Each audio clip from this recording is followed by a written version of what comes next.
about, you know, you're not seeing it. Still feel it, man. It's about somewhere.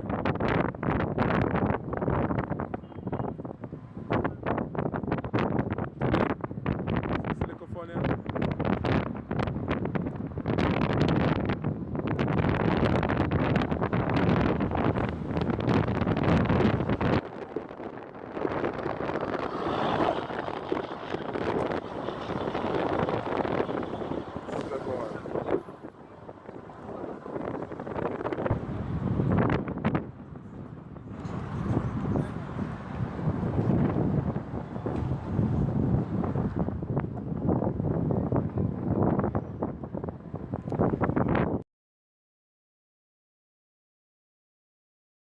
So how do they form?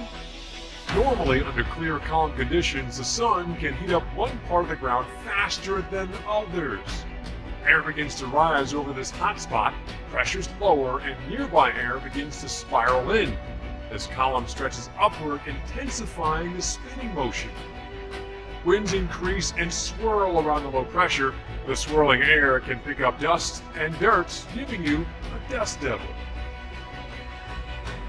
They can stretch from 10 feet to over 100 feet wide, and the winds can exceed 80 miles per hour. Occasionally, dust devils can get strong enough, in that EF0 and EF1 on the enhanced Fujita scale, to cause minor damage.